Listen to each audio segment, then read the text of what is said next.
Reserve bank of India ద్రవ్య పరపతి విధాన సమీక్షా సమావేశానికి హాజరైన కేంద్ర ఆర్థిక మంత్రి నిర్మలా సీతారామన్ మరియు reserve bank governor Shaktikant Das.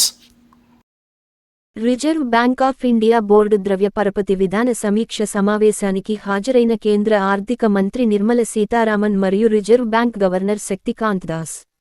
ప్రజల నుంచి డిపాజిట్లు సేకరించటానికి వినూత్నమైన మరియు ఆకర్షణీయమైన పథకాలతో ముందుకు రావాలని కేంద్ర ఆర్థిక మంత్రి నిర్మల సీతారామన్ బ్యాంకులను కోరారు.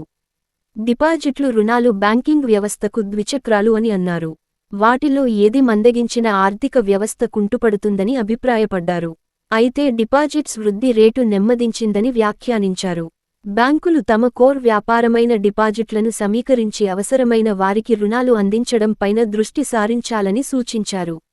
రిజర్వ్ బ్యాంక్ బోర్డు సమావేశం అనంతరం మీడియాతో మాట్లాడుతూ ఆర్థిక మంత్రి నిర్మల సీతారామన్ ఈ వ్యాఖ్యలు వ్యాఖ్యానించారు.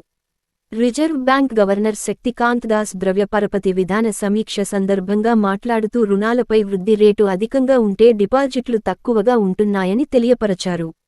వాటిని క్రమబద్ధీకరించేందుకు చర్యలు చేపడతామని అన్నారు. ఇది వరకే ఆర్థిక మంత్రి నిర్మల సీతారామన్ ఇలాంటి వ్యాఖ్యలు చేయటం ప్రాధాన్యతను సంతరించుకుంది.